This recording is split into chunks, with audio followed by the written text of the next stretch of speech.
Okay, this is the second part of my presentation. Is a watershed assessment model, WAM. So this one can provide you the daily input, daily results. For information that give the credit to a company, soil, water engineering technology, that's sweat.com. You can visit their website, sweat.com. They developed this model for us since 2004, about 10 years ago, and just kept developing and developing. You will see I give you a history on this model development. So very brief description of the Lake Okeechobee watershed. This is a presentation I directly got from, I presented to another conference. So there's a few slides showing the Lake Okeechobee watershed. And again, the model application since 2004 at the district. So what is WAM? It's a GIS-based model that simulates the hydrology and water quality responses based on the watershed characteristics. Basically simulate daily flow and loads for a set of land use, soil, and land management practices. And it's pretty much like the PM budget tool you just saw. Is you can view the results, but you can view the daily results. You can view the daily simulated flow concentration for every cell, and there you can view by stream, and here you can view by every cell. It's a hectare by hectare cell, so the entire watershed is divided by the cells. It's hectare size. You can view the results for cells or reaches, all under ArcGIS platform. So the tool looks similar like the nutrient budget, but for nutrient budget, you do import-export. Is more material, how much fertilizer you use. That's a nutrient budget. You do a multi-year, you do an average, you develop coefficient. And this one, you don't look at how much phosphorus import-export. You use that as a parameter, so you input to the model, and you get results like flow, loads. That's the results you get on daily time step. So basically, we use this to do what if scenario. If we do this, then what kind of changes we can get.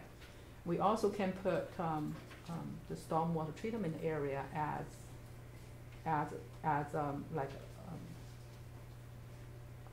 one of the scenario options, treat in there and see what's the effect that can be in terms at watershed scale or at basin scale. So this one is more complicated compared with the nutrient budget. Nutrient budget tool is really straightforward, math balance that's all. And this one, you have the cell by cell results. You have to do an entire hydrodynamic channel routing algorithms and do the computation. So it's more complicated. So you see this. This is I like to show you the other map, the Lake Okeechobee watershed, and how it's relative to Florida. That's the map of Florida, the coastal line there. So we are here, I think, right? You know where we are right now. We are about this location here. That's this building. So this is the land use.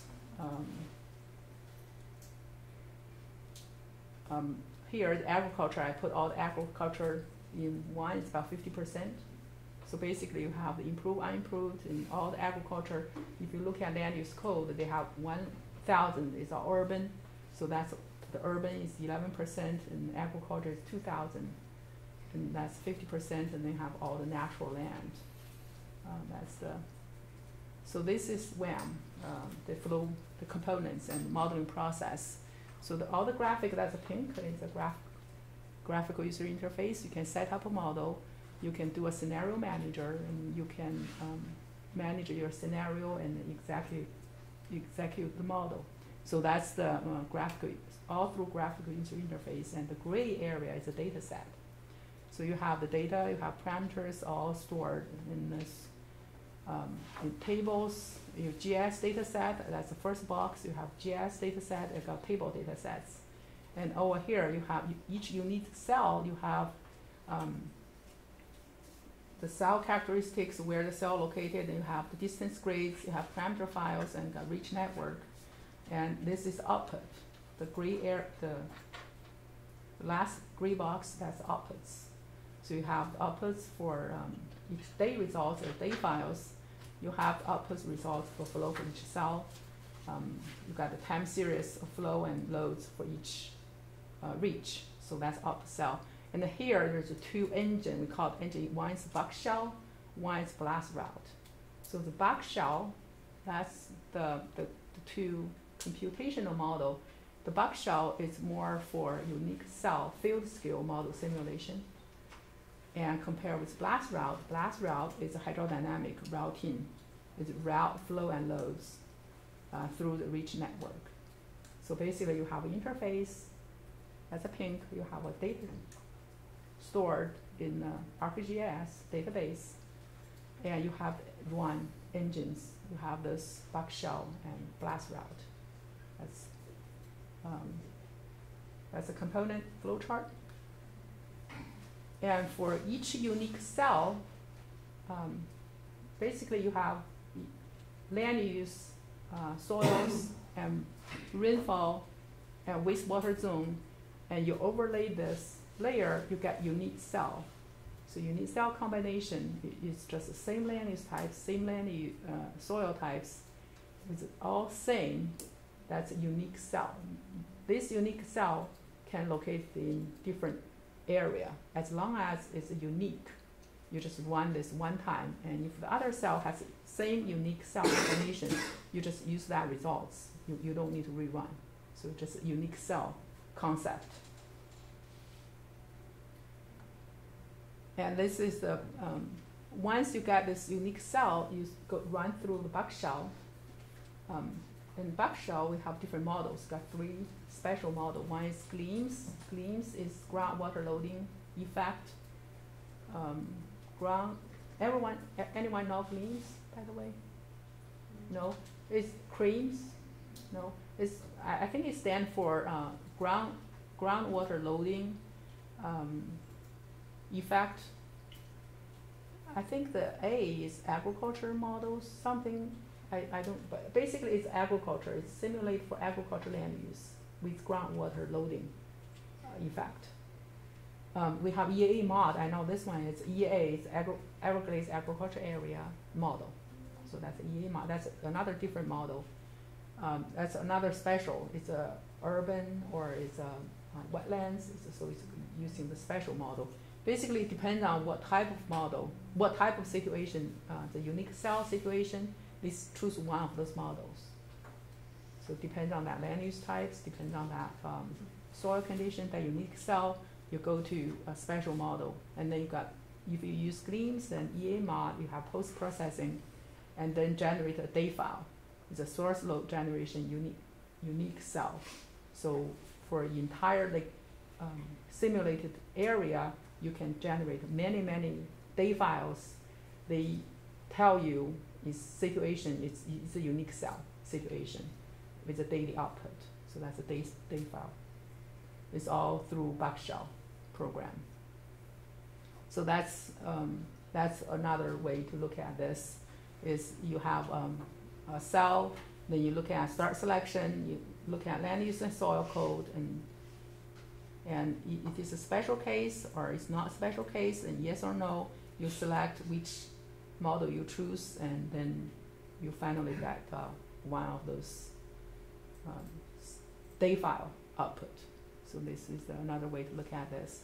Once you have the cell results, that's just like a square here, source cell. Like for example, if you look at A, and that's from A to, that's a source cell A to a nearest stream. That's from A to the nearest stream, going that way. And source cell to a nearest wetlands. That's a 2, that's a B. That's a source cell to a nearest wetlands.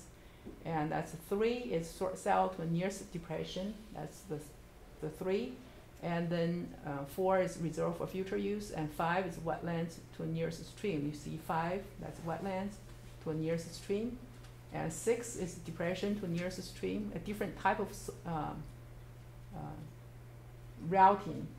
It's a source cell to groundwater system, that's a 7.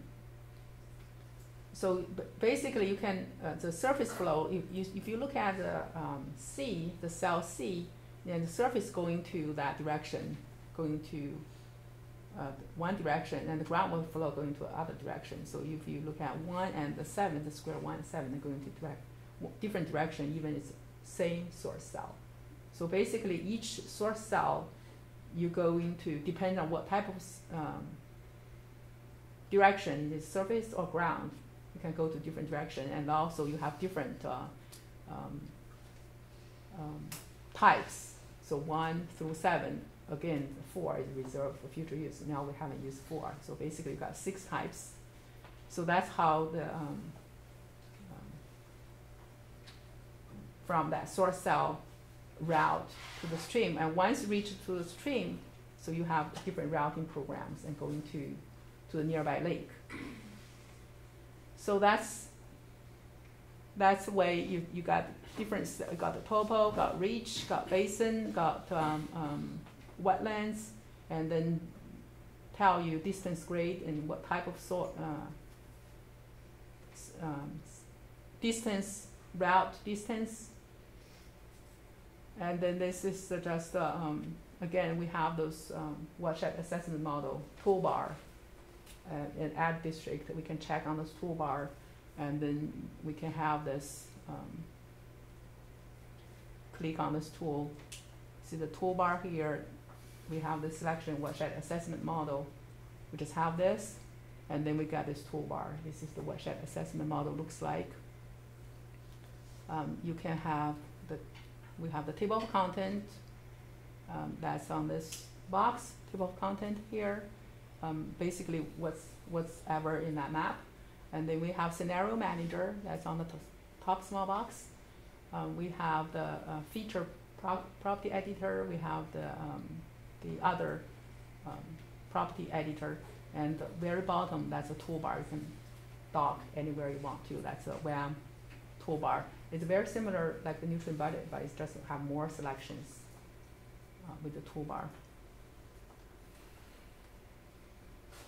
So this is an example of the layer property. This is the for the different land use categories on this land use.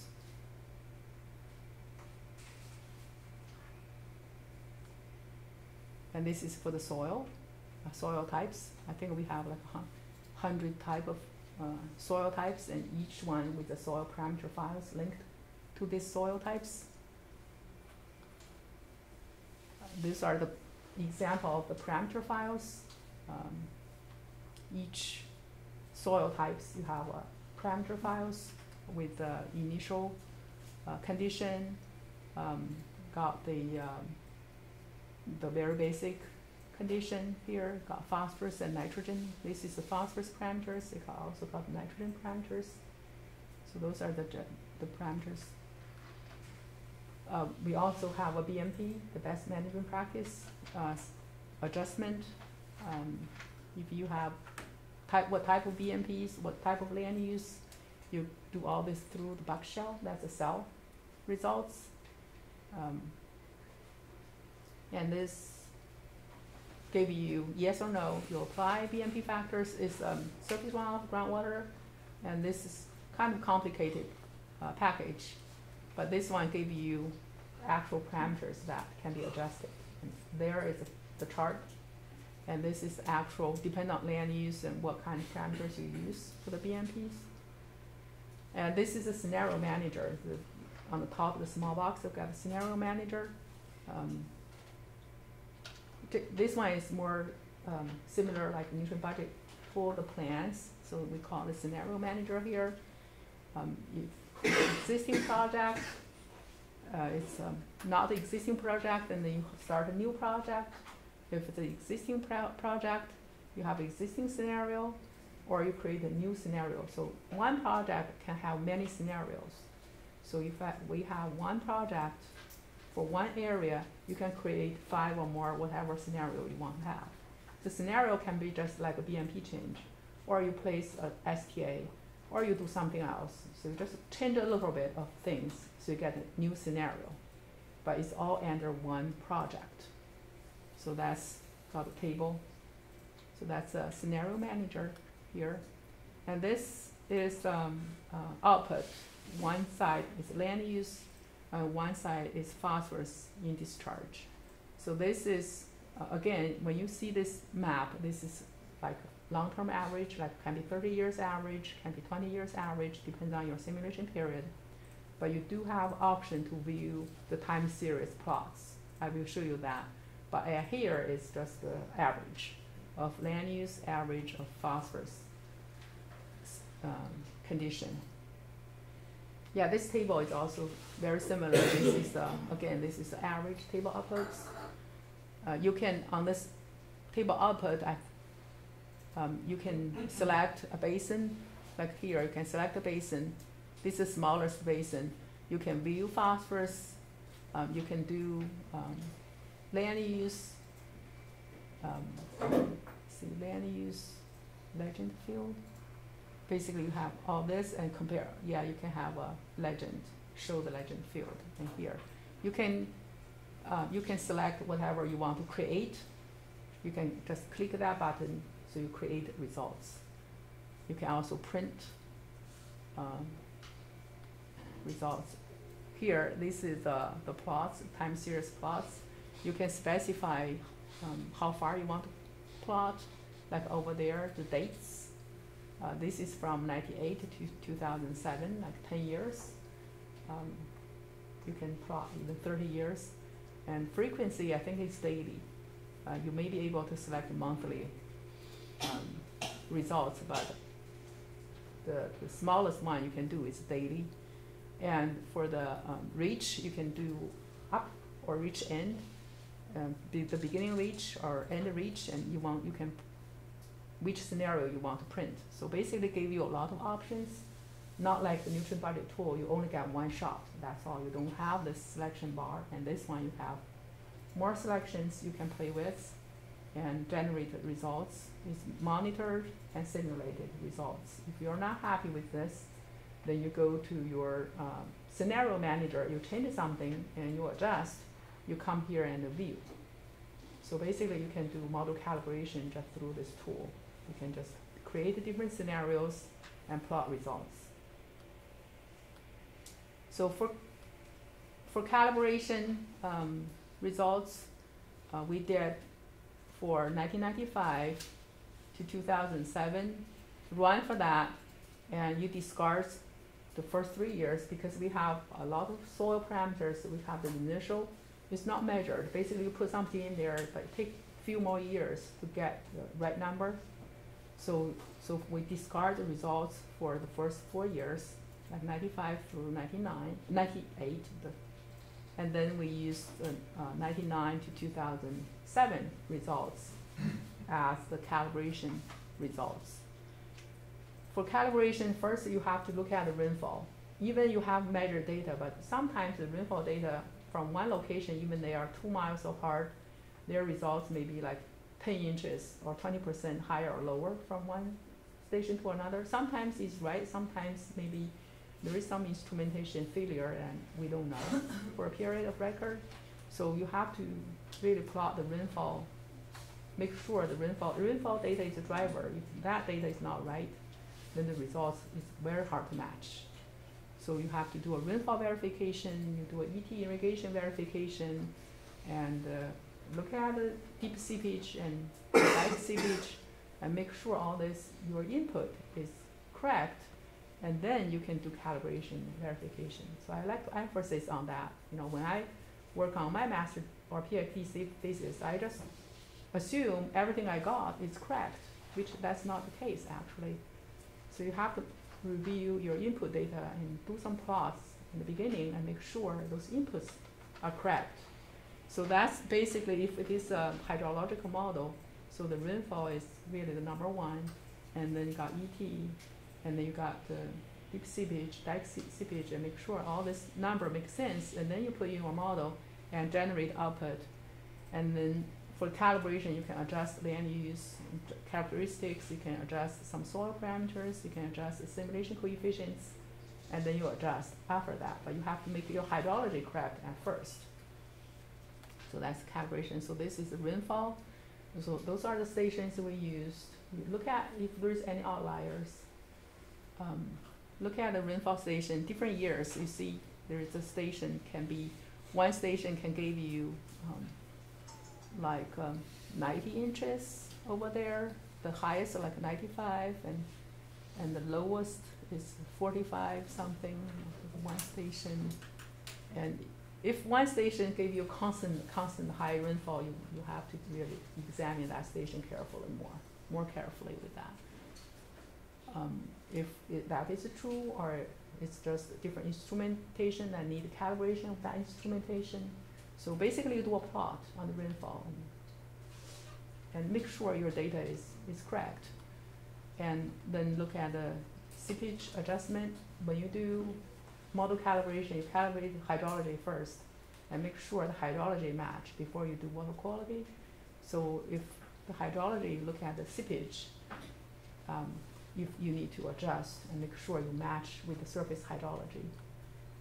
And then you do calibration for first you do flow. Normally you do a cumulative flow.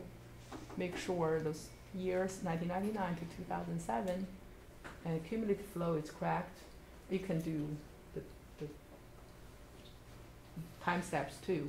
And then after that you look at your water quality. That's a total phosphorus calibration from 1999 to 2007 to a plot. At least you miss some of those spots, but one thing you need to look at trend. Make sure it's going down, up, following the trend well.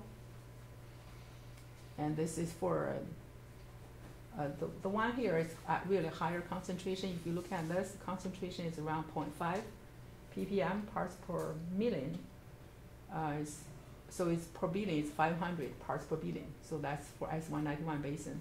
And this one was really lower. If you look at concentration, so you select a basin with higher concentration, also select a basin generate a constant lower concentration, so you can see how your model behave.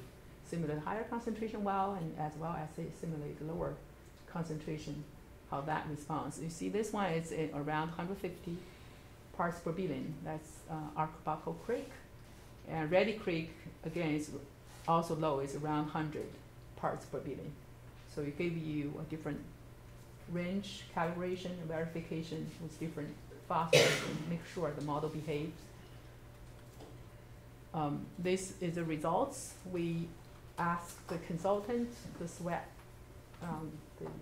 consultant, and provide us loads within 10%. They try their pretty hard and still miss some, but we just say, okay, so that's the results of at each structure. So those are the structures. We have the reach number, particular reach. You have annual flow, that there is a difference here. Most of them is within 10%, except one structure, 15%. Then we ask them to compare with the rates. So it's most within 10%, but there is a few, it's really high. But it's like measured 2 tons and simulated 3 tons. Its difference is big, but overall it's okay. So these are the structure comparison. So that's the development on the model can do. And the next few slides is application, what we use. We have been, since the development 2004, we have different versions, and once we got the tool, we use that. We do this in-house to simulate like a what if scenario. One thing we did is agriculture urban BMPs. Basically you have the package, you just adjust a few parameters and rerun the package. We also use that to do existing source control original projects. We put projects in there and we change different parameters, how to manage a project differently and see what if alternatives. And we also played all different things to see the potential. You have the existing project, and say if we do this, what kind of the potential load reduction can be achieved. So that's the one we did with the application side. The first application is Army Corps of Engineers. They developed the SERP, that's a comprehensive Everglades project, restoration project by the Army Corps of Engineers. That's the first introduction of this model to the district. The study area is relatively small. You see this is only a few of those areas. We expanded to, in 2009, we just expand the area to the entire Lake Okeechobee watershed, and we calibrate the model from 1999. It's newer data, newer land use. For 2009, that's the most recent data period from 1999 to 2007. And then we did what if scenario, so that's a 2009 study. Basically started 2004 with the Army Corps of Engineers application, then 2009 is for the district. So those are the scenario evaluated. It's the BMPs. Scenario 1 is ag and urban BMPs apply to all basins except the south of those two structures. Apply to all basins south of those two structures. And scenario 2 is scenario 1 plus, so it's additive. So it's scenario 1 plus source control and regional project. And scenario 3 is scenario 2 plus additional. So it's all adds to this. So scenario 3 is scenario 2 plus more of the STAs we put in there, simulate those. So that's the 3 scenarios, and we got results. Again, the calibration is within 10% of measured data. So with scenario 1, you can get 72 metric tons of TP load reduction and about 1180 tons load reduction for TN. That's a lot. That's the scenario 1, again, is urban and agricultural BMP only. And scenario 2 is scenario 1 plus additional source control project. And scenario 3 is scenario 1 plus additional STAs. So it gave you different scenarios, gave you different results, and different load reduction. And what do we use this data for? We use this results and put this into Lake Okeechobee Watershed Protection Plan. So basically all our work is under the Florida legislature. They passed the Florida, the Lake Okeechobee Watershed Protection Plan. They ask us every 3 years, we have to review, to summarize what we did and to see how far we are from the TMDL. So we use this tool, basically have different scenarios.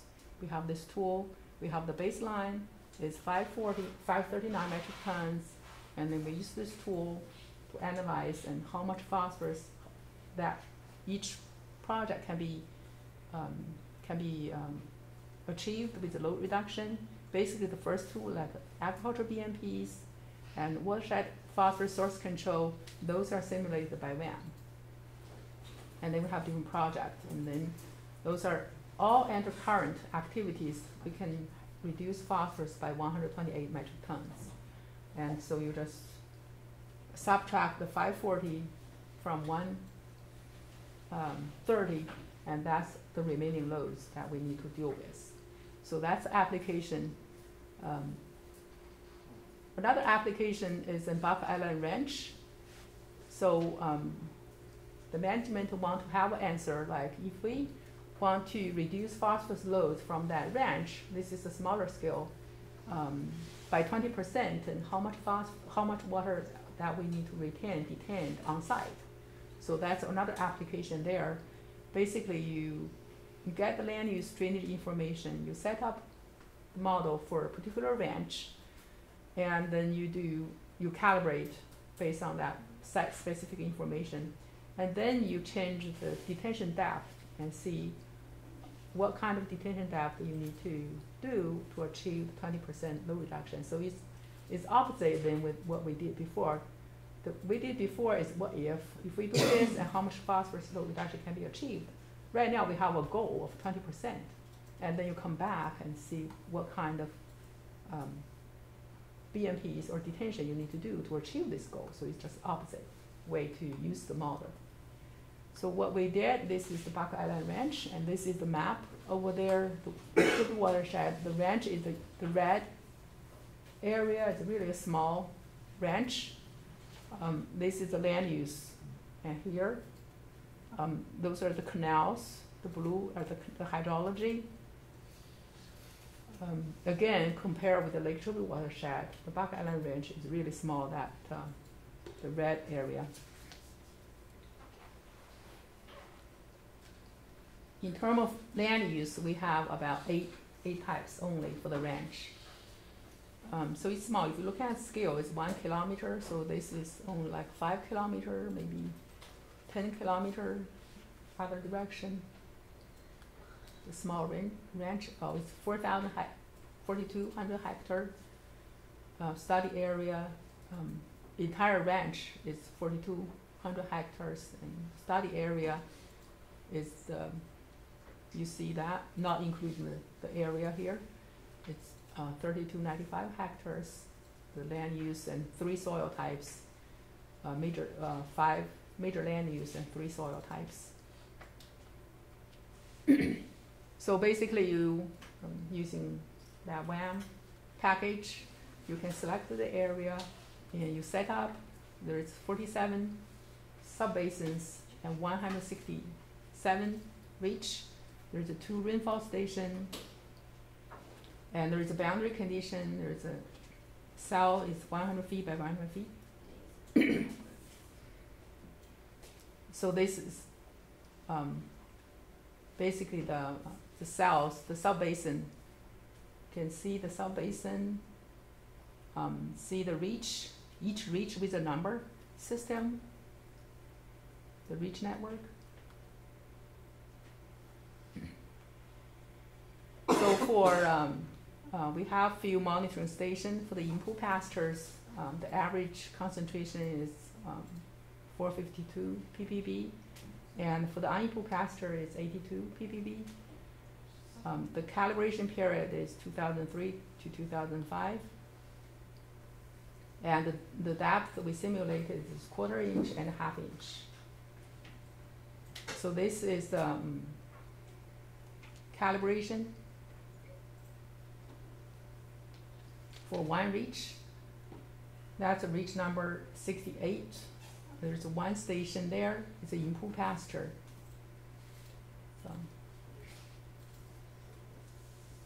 that's a different land use. It's a woodland pasture. That's in-pool pasture. That's a calibration. Basically, we found the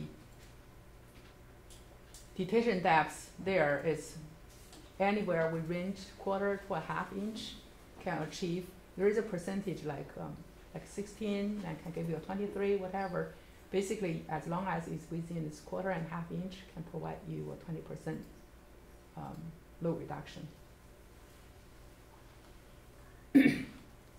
And after this many applications, so we have the use, and one question arises, how valid the results are.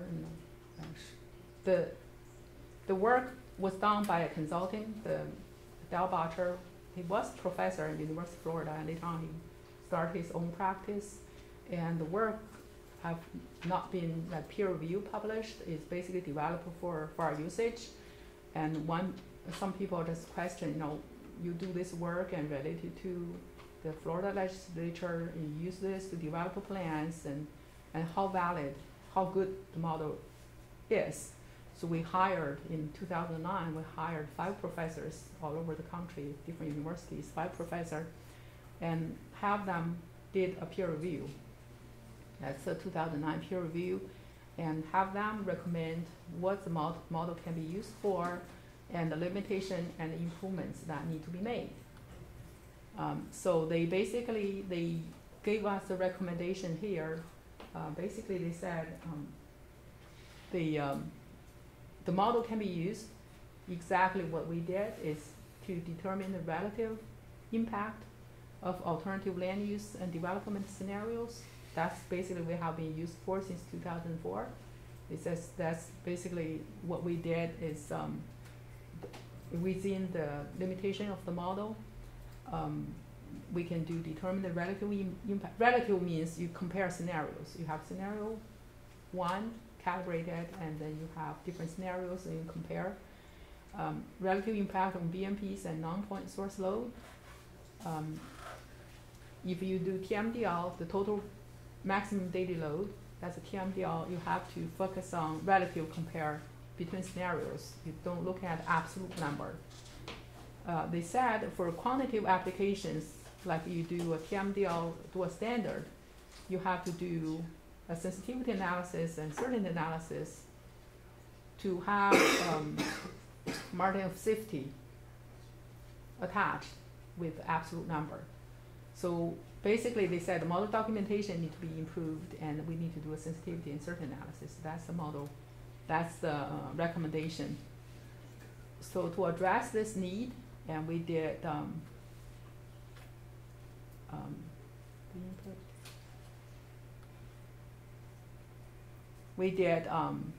the documentation. This documentation is really lacking because each time they said it's more like project report. It's not like a model package, like commercial model package, like MacSheet, Mac 11. You know MacSheet, Mac 11, right? They have good model documentation, and for this, it's more project report. So they want us to have an overview, have a user's manual, have a technical manual, this model documentation, a developer's manual, tutorials. So based on that expert review, so we have developed a series of documentation that meet that. So got 2 remaining. One is a certain analysis, one is sensitivity analysis. That is one is ongoing. They are working on this.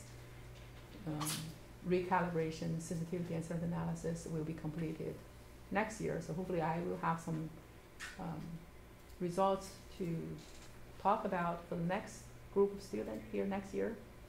So this is ongoing. So I have a few more slides talk about phosphorus reduction projects. Just say like in summary of those previous 2 items is nutrient budget, graphical user interface for material budget, phosphorus import export, and then we have WAM, that's a daily nutrient loads output, phosphorus, nitrogen again, but you have soil, land use, and it's more sophisticated. You do calibration and you're doing scenario 1. So this is the 2 major presentation today, and I have a few slides showing you that the third part is the reduction projects. Show you a few slides and how we are trying to reduce phosphorus, import, and implement BMPs and reduce the legacy phosphorus, and construct wetlands, and sometimes we do a structural retrofitting, a better structure, better managed, better elevation, higher depth, water depth, can control higher water depth, can retain more water on site. So that's the project. This gives you a map of location. It's all over the place in the Lake Okeechobee watershed. This is how many projects we have. It's all over. One thing is a dispersed water management project. These are the dispersed.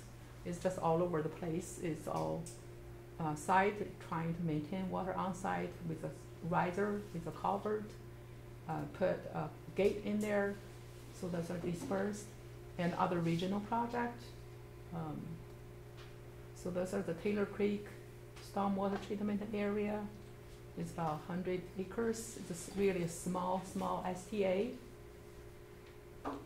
So this is another one. It's another slough stormwater treatment area.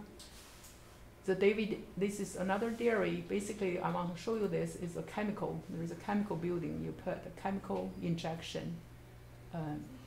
You treat the water there, and you have a flock pond, have a drying bed, and then you clean those drying beds, or use this as fertilizer to the field. So it's a chemical treatment plants. So those are the rights, like you do a fence, you do that's a structure, weir structure, and you just try and keep the water there as much, as long as possible. So this is a dairy,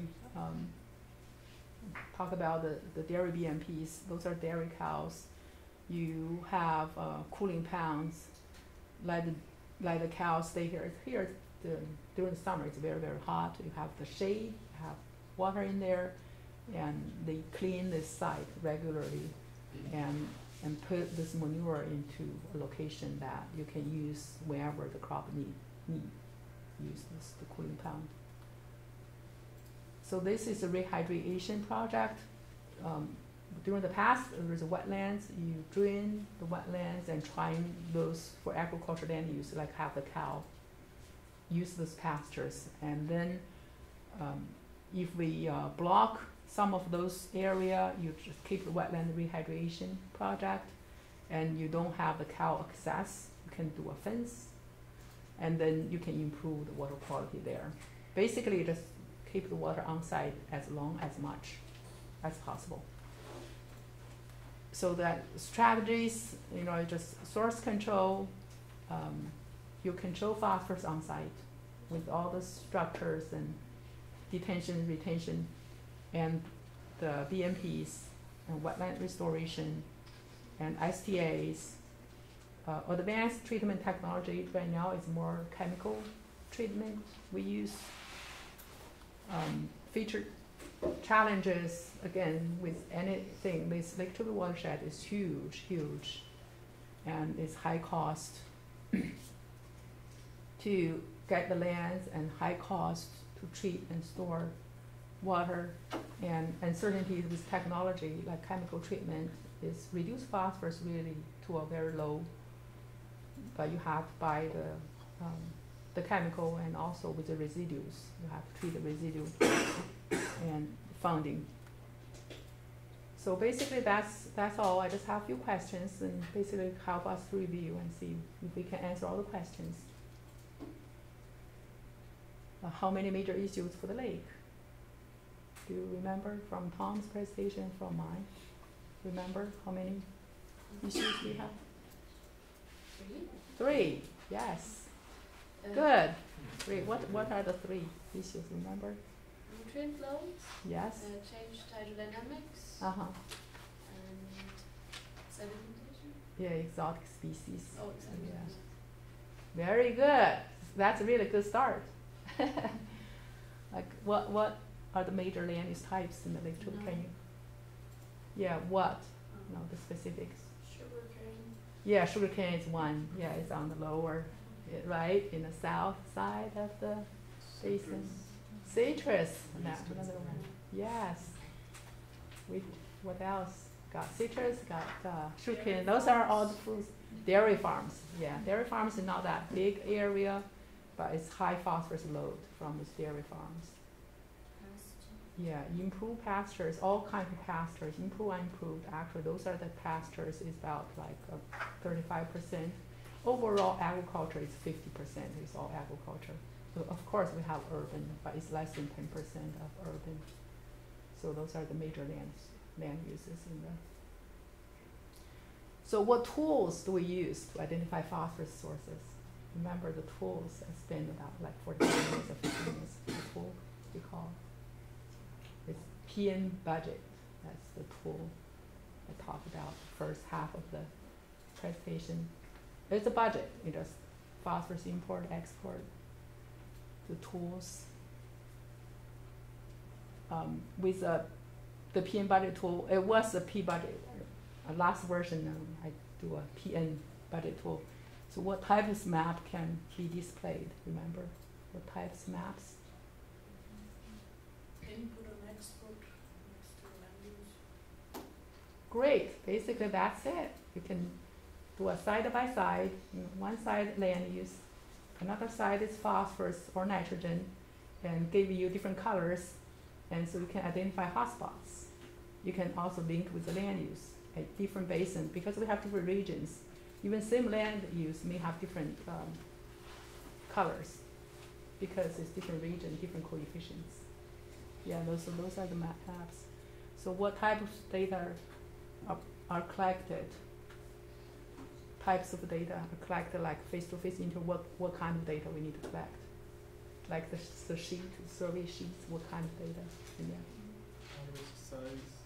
What? Harvest amount. Yeah, the amount of phosphorus. Fertilizer amount of fertilizer used. Yes. The sale of livestock. Yes. So all import and exports. Yes, the feed. Yeah, the fruits, like for citrus, how many boxes of fruits you sell? It's grapefruit or it's oranges, and different phosphorus content in there. So basically, you have to tell the production of those. And for cows, how many cows you sell, and how many cows in this land, and how many cows you sell each year. So those are the material type of budget. Very, very good. So far, I got 2 more questions. And what is a tool for farmer basin skill modeling? Yeah, that's the WAM. That's a watershed assessment model. That's for basin skill for a farm. So we have GLEAMS and EAA mod. So those are 2 basically for a farm. For smaller scale, we can use that too. And for this large scale, but we can use WAM like I did for Buck Island Ranch. I showed you. You can do that for that few thousand acres, but if you only have like 100 or 200 acres, you can just use a field skill. You don't have to use WAM. This is huge model. Yeah, name 1 or 2 types of nutrient removal project. Remember a few of the slides I showed you?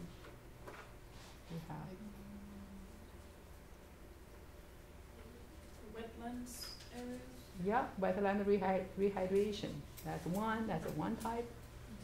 We have management practices. yeah, source control, the BMP. Very good, all passed. That's good. Thank you. And for any questions, and I want you guys to I know you're studying information technology, and this may not be your work, but you never know. Like what I studied, in China, I studied irrigation and drainage. And Oklahoma State University, I got my PhD. I studied crop roots, and now I do this. So you never know what you will end up working and doing. And if you find interest in the future, like a nutrient budget or watershed assessment model, and if you don't remember, you have any questions, just email me. I will be glad to answer questions. Our email address is simple: my first initial and my last name. At sfwmd.gov. That's all. Anytime. In the future, maybe 10 years down the road, if you remember, we just use these tools like forever, and use and keep developing, because those are useful tools. You have those tools. You can show the manager, where the phosphorus, located in here, and we place the project. You place here, because you can treat more phosphorus in here, and they want to do. If we do this and what kind of the benefit you can get? I can use this tool and show you the benefit you can get. So basically, it can answer a lot of management questions. So those are useful tools. Hopefully, you guys can use it someday. And again, don't hesitate to contact me if you have any questions. Thank you.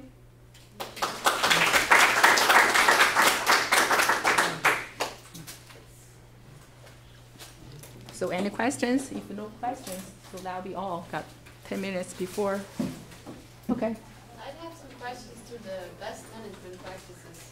You showed us the one thing with the cooling plan. house. Mm-hmm. And what are the other best management practices? Because we only just hear For the this dairies, Mm-hmm. for the dairies, you can have the staged lagoons, like like the water here.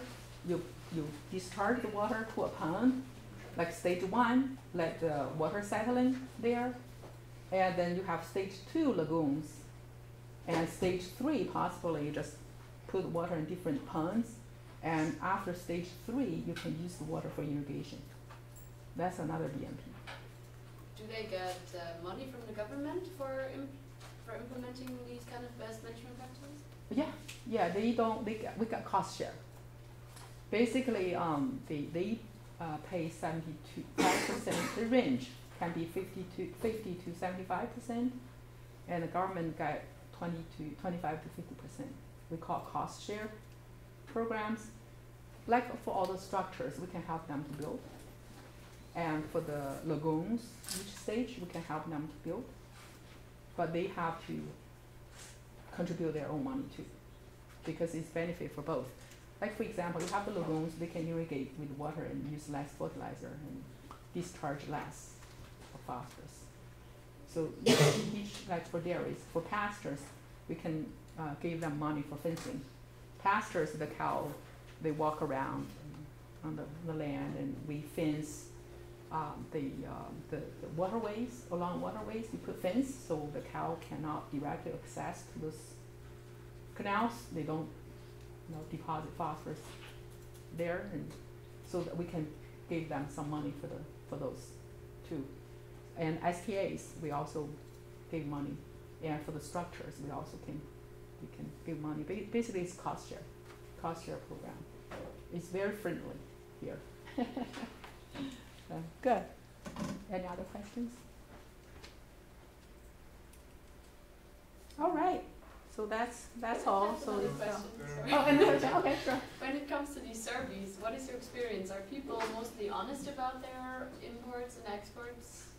We think they're honest because it's anonymous. They don't have to put their name in there, and they just need to tell us which basin and tell us a river nearby to register which basin. That's all.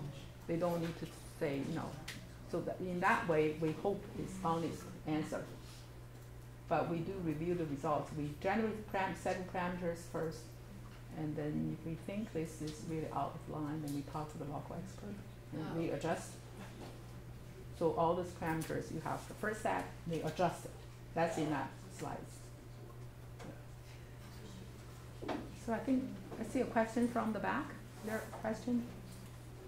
Is this Okay. WAM like openly available for everyone, or we have Yeah, to- WAM, yes, because it's all developable for the district. So district, once they develop for district, it's public domain. You can use, everyone can use. Yeah, we paid